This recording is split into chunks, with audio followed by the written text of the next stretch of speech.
everybody. Warm welcome to Amazing You podcast and YouTube channels. The channels where stories of resilience, triumph, and unwavering hope come to life.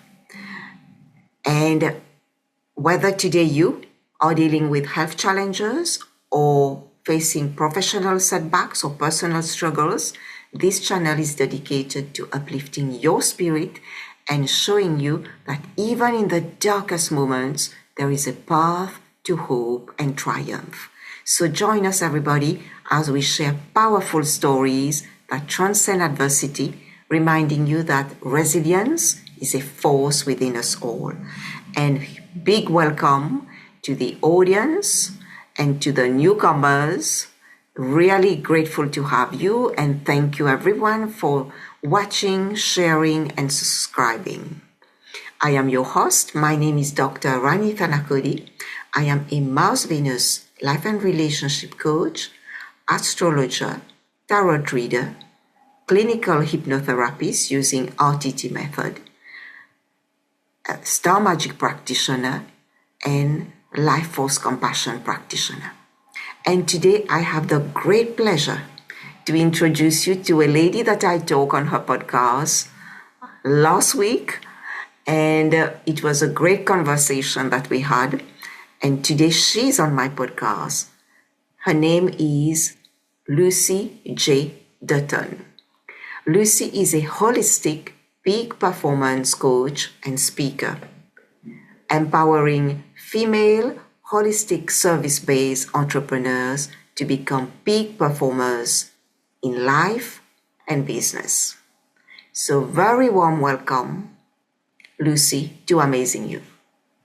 Thank you so much, Rani. It's wonderful to be here. Thank you for inviting me. You are very welcome. I really appreciate that you are taking your time today to talk to the audience. Thank you so much for that. My pleasure. You're welcome. And my first question, I've been intrigued reading your bio. If you can share with the audience briefly about your story. Oh, yes. No, I'd love to do that. I think if I start my story from when I would been living in London, I had a relationship breakdown. I thought it was the perfect relationship. You know, we just aligned and everything just seemed to be wonderful. He was tall, dark, and handsome, and all of the things that you kind of dream of when you're a girl. And it came to crashing down, came to an end. And so I was left feeling very disempowered, and I had very low self-esteem, very low self-confidence. I had completely lost myself in that relationship. And so I had to literally find myself again, find out what I wanted, where I was going. I didn't have any goals because they'd all been around the us part, right, when I was with him. And so I started to work on myself. And I remember going to a seminar, Rani, and I was invited there by a friend. And she said, come along. And I really wasn't expecting very much, but I went along. And one of the speakers gave a quote, and it was actually a Jim Rohn quote. And it was, work harder on yourself than you do on your business. And when you get one of those times, you just go, he said that for me, right? He not the rest of the room, not anybody else. It was just for me. And so that has been something that I've taken with me through the rest of my life. It's like, if things aren't working, Lucy, just keep working harder on yourself than you do on the stuff out there, because I'm the only person that can make the difference to me. I'm the one that chooses how things affect me, and I'm the one who picks myself up, brushes myself down, and starts all over again. And that's what I've been doing throughout my life. There have been ups and downs. There have been changes. There have been people that have come in and come out of my life, like everybody, I'm sure. But I think it's the resilience and the tenacity as well as part of me. And I've come out of being very shy, hiding away from cameras and people and conversations, to somebody who wants to be heard, who wants to be seen, rather than the opposite. So that has been a huge part of my journey. Right. Wow, that is powerful, When we go to conferences, we always learn something, and most of the times it resonates with us. It's something that we need to hear at that moment, that so that it helps us to grow and evolve on our journey. Yes, and I think like whether it's a business, whether it's a relationship, we always have to work on ourselves first, We are the most important person. Yes. And I love that you said that, because so many people, they work on them, they don't even know what it is working on themselves. And those who work on themselves, they do it just because they went to the therapist today or to the coach, they work on themselves in that session and that's it. So would you tell us how you've been working on yourself all these years? What is it that you do on a daily basis to keep yourself uplifted, so that your business can grow and so that you can become a better version of you each day? Well, I would say there are different things that I do. I do some every day, and sometimes I do other things and add them in, and then new things come into my vision, and I think, oh, I can add that in as well. So one of the things I got really good at doing was writing down. Before I went off to bed, I had this book by my bedside, and I encouraged myself to write down between 3 and 5 positive things that had happened in that day, right? So instead of thinking, oh, that was a waste of a day, or this went wrong and that went wrong, because our brains tend to go to that side, the negative side. And what we want to do is bring it to the positive side. So before you go off to sleep is a great time to do this, because then you're going to sleep on all of the good stuff that happened. And even if you find it really hard, and sometimes I found it hard to find something that I could think of as positive. So it was even the smallest things, like somebody returned an email to me, replied to an email. That's a tiny little thing, but it was like, that was a positive thing. And I'm grateful for that. And so that was something I kept books for years, just writing out. Wasn't for anybody else. It was just for me for that moment. And getting it down on paper and actually writing it makes it seem more real. And then another thing, talking of gratitude, which I just kind of dropped into the conversation there, gratitude has also been a fantastic thing. So another point, I was writing down 10 things every single morning that I was grateful for. I am grateful for whatever that thing is. I'm grateful for my body. I am grateful for my house. I am grateful for my son. So all of the things that I was grateful, I'm grateful for my best friends. I'm grateful to be able to love, my dog or whatever that is. And so all of those things, just being grateful, again, writing it down. And now I'm more likely to say it than write it. And it's just part of my day. And I used to play this game with my son, and we would be in the car. I'd be driving him somewhere on the way to school or something like this. And we would play the game. It's like, I am grateful for, and I'd say one thing, and then he would have to say something he was grateful. So we're doing this game of ping pong with each other, and who could keep going the longest. And it was really good. It was a way for him to have fun and also to learn to be positive about what he was doing. So there are a couple of things. Another thing that I do is journaling. So journaling sometimes is just looking back at the day or the week gone by and writing down my feelings about it. And sometimes it's looking forward to my vision and writing what I see as my vision. So it's never strictly one thing, but that's something, again, I did daily for a very long time. I now just do it when I feel like it. Also, working on myself is working on my health and well-being, because that's truly, truly important. And being an ex-dancer, as I am, and I'm not sure if we mentioned that at the beginning. I think you did.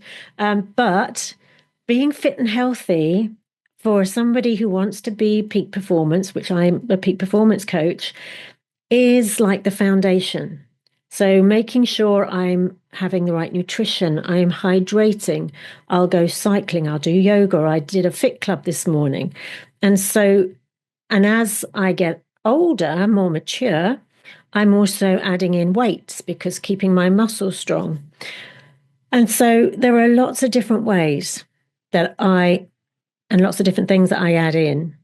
Positive thinking, positive speaking, lifting my energy.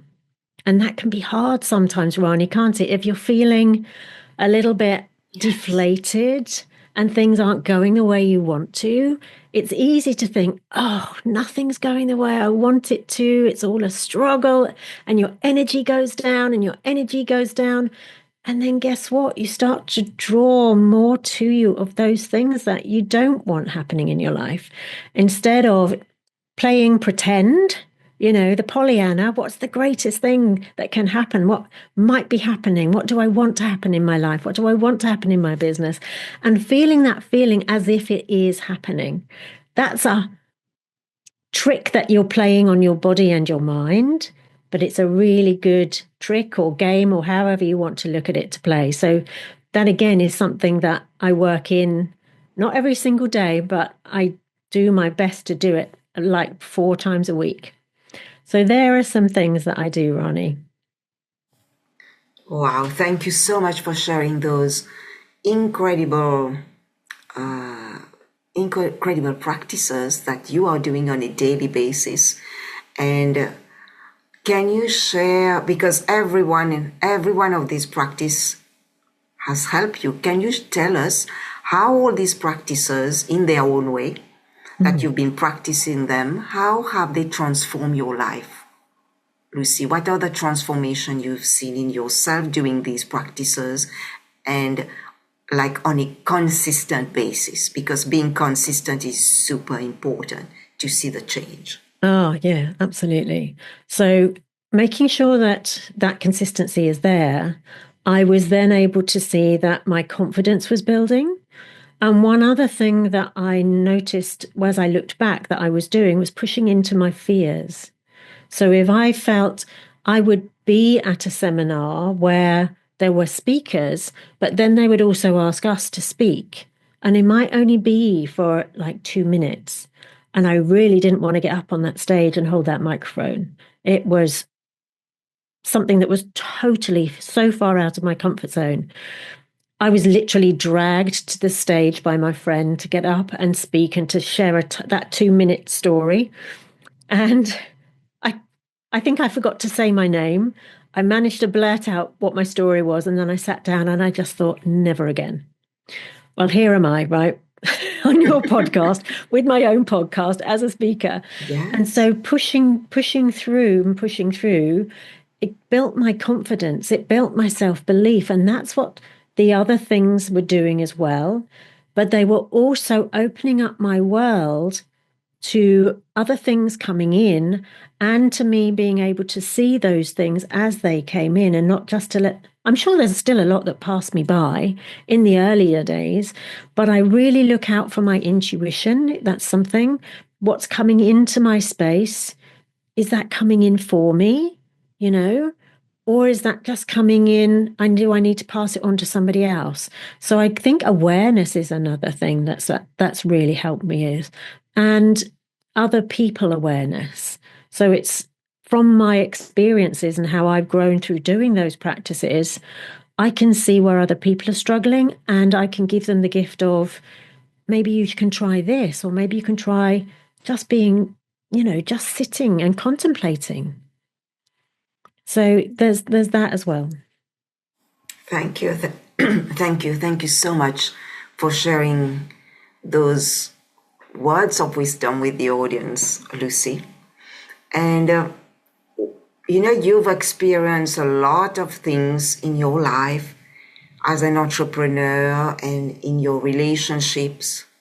Can you share with us what has been the greatest takeaway that you've learned from all these experiences? What is the greatest takeaway for you on that journey?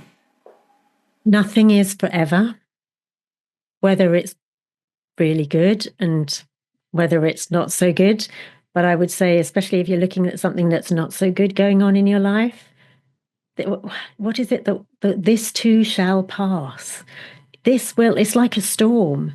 you get the calm, you get the storm, and you get the calm again.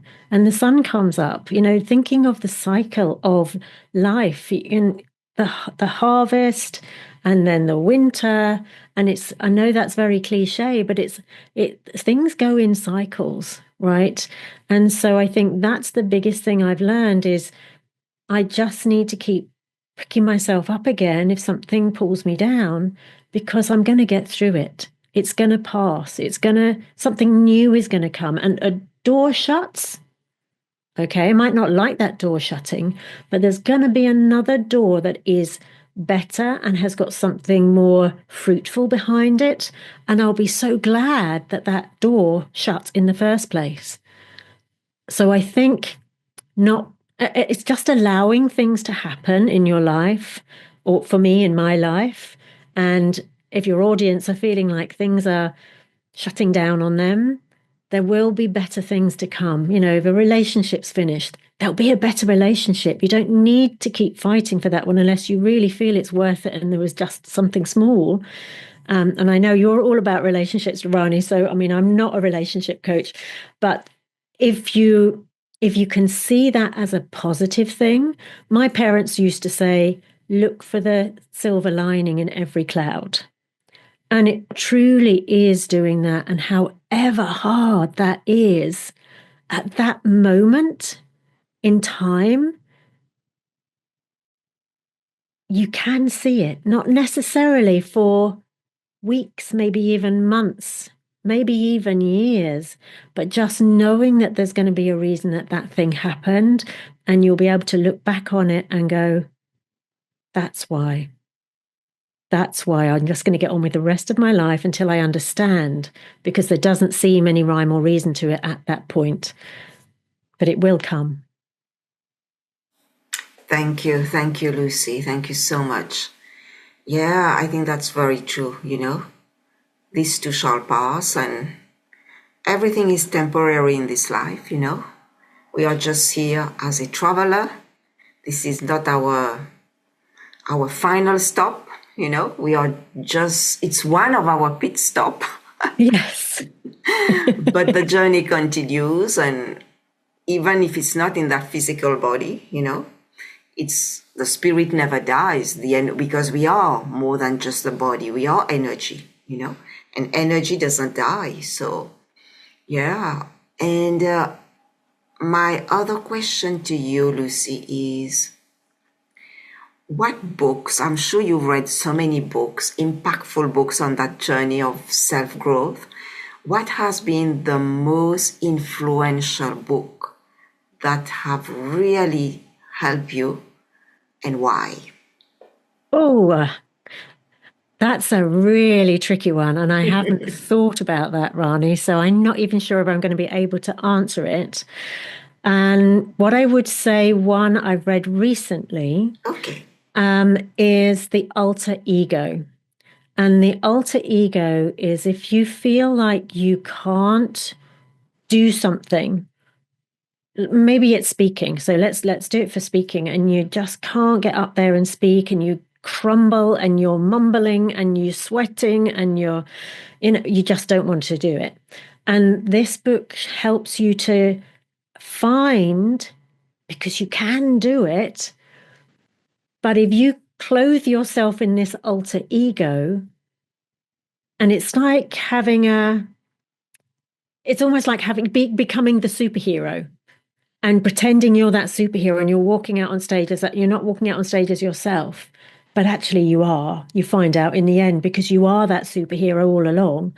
But to start with, putting on the embodiment of that person or that thing, whether that is a bull, or whether it's a horse, or whether it's a person that you really look up to, or a mentor that you've had, and just go, gosh, if I could just be like that person. Okay, so think how that person would speak, think how they would react, think how they would stand, think how they would present themselves, and go up being that person.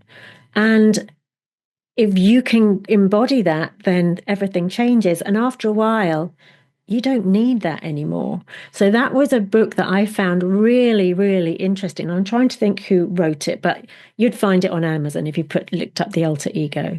So that's definitely one.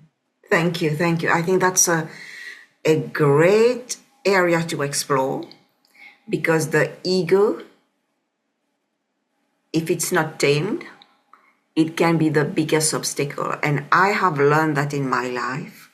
I'm still learning about how to tame that ego, because that ego can keep you in fear, keep you in anger, keep you in judgment, keep you in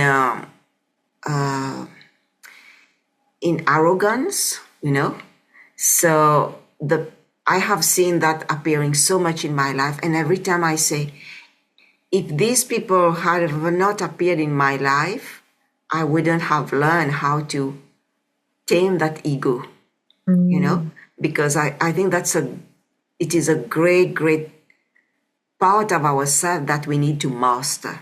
We don't kill it. We master the ego, we don't let it become our master. We become our master of our lives, Can I share something with you on that, Please Rani? go ahead. Do I have another minute? With the ego, one of the ways to tame it, as you put it, is to think of it as a guard dog. And the guard dog is barking very loudly at you, going, you mustn't do that. You can't do that. Stop there. You're going to hurt yourself. So the guard dog is like a guard dog. It's protecting you. But who is the master of the guard dog? You are the master of the guard dog. It's not the master of you. If you think real life, that the guard dog, you are the master of the guard dog. So give your guard dog a name. So I've given my guard dog a name. And if the guard dog is barking too loudly, I'll say, listen, and I'll talk to my guard dog and I'll say, I'm safe. I've looked at all of this. I know what I'm doing. I appreciate what you're saying to me, but, pat on the head. We're going to be okay. And that might sound bizarre to some of your audience, but that's another thing that's really helped. When I learned to do that, I was taught to do that. A lovely lady. I hate it when I forget names. Somebody Chukot. I don't know if you know her. Anyway, No. beautiful lady. And she explained it like that. And I thought, oh my goodness, that is so brilliant. Because on the other side, Rani, and you know this, you've got this little tiny voice saying, go on, do it. You can do it. We're here. We can do this together. But it's a much smaller little voice. And so I give that one a name as well. And she's kind of dancing away in my head, and she's joyful and she's happy all the time. And I've given her a name, and I'll talk to her sometimes as well and say, come on, what shall we do? What's the right thing? What's the most effective thing to do? And she'll be going, come on, we can do this together. And so when you've got these two, because that's like, you might think of it as your higher self or your spiritual guide, however you like to think about that, they're there all the time. And so you can chat to them and they're there to help all the time. So you can ask for their help. But with the ego, you're in control. Yes, thank you for sharing that beautiful analogy, I think we call it, of that guide dog. I think it's beautiful, because our ego, it is there to protect us, It is there to play its role, but we can't keep living in our head, in our ego. We have to come and live down in our hearts. And that's where we find all the treasures. So I think this is a very important topic that we touched today. I'm really glad you mentioned that book. Thank you. My pleasure. And her name is Sonia Choquette. That's her name. Yes. Sonia Choquette, yeah. She's amazing when she explained about the ego. And yeah, I love her classes. And I know you and I have been on the same book. I'm so glad you left me. Yes. Can you briefly tell the audience about the title of your chapter and what was that chapter about for you? I would have to look at the book to see my title because I think it's quite a long title, I seem to remember. But Okay. it was about shyness leaving me Okay. because I was very, very shy. And again, we've spoken about this before, Rani, because we Yes. had the same challenge, but Yes. for different reasons. Mm-hmm. And it was all of these things that I've spoken about on your podcast were bringing me out of being shy. I think the biggest thing that did it was leaning into my fears. Whenever I leant into my fear, I would be pushing myself to be less shy. The other really big thing was I was telling myself all the time by telling other people, I'm too shy. I'm too shy to do that. I'm too shy. And I was always the first one and always the one that heard it. And I'm like, why am I telling myself that story? I don't want that story to be part of my life anymore. So I changed the words, as you were becoming, saying the positive things, giving gratitude. It's like, I'm changing the words around this. I'm not too shy. I'm I just stopped telling myself that story. It's like, I am who I am, and I'm going to say what I want to say. And over time, that has also built my confidence. And I don't say I'm shy anymore. Thank you. That's really beautiful. How when you change your words, you change your life, Yes, it's so Yeah. true. So Yeah. true. Lucy, it's been wonderful talking to you, and the time went so fast. And my last question to you is, can you tell us more about what you do, and how can the audience stay updated or get in touch with you? Oh, yes. Yes. Well, along all of this journey, I have learned some fantastic ways of being, some fantastic strategies. And I was on a peak performance course. And I just thought, so much of this is what I've been doing. And so I learned some more about that, and I did coaching about that. And so I have become a peak performance coach, but it has to be holistic because everything affects everything else: mind, body, spirit, the whole thing. You possibly realize by the way I've been speaking, I do believe in angels and guides. And when we, like you saying, when we're in our heart, things move differently than when we're in our heads. We need logic for some things, but a lot of the time we need to listen to our gut. We need to listen to our heart. We've got three brains: head, heart, and your gut. And so I have a podcast, and it's a YouTube channel, and it's called the High Performance Interviews. So you can find me on YouTube, and I can also give you my website, which is very easy to remember because it's my name, lucyjdutton.com.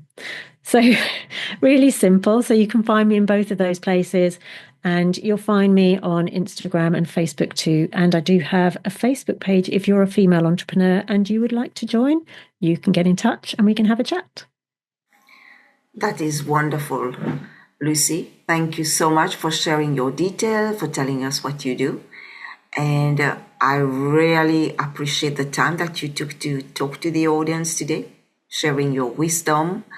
And thank you so much for being on the podcast and YouTube channels. And I wish you a lot of success moving ahead. And any final words, Lucy, before we end? I would just say, if you are feeling like, so this is for your audience, if you're feeling like you're struggling alone, you really don't have to struggle alone. You can reach out to people.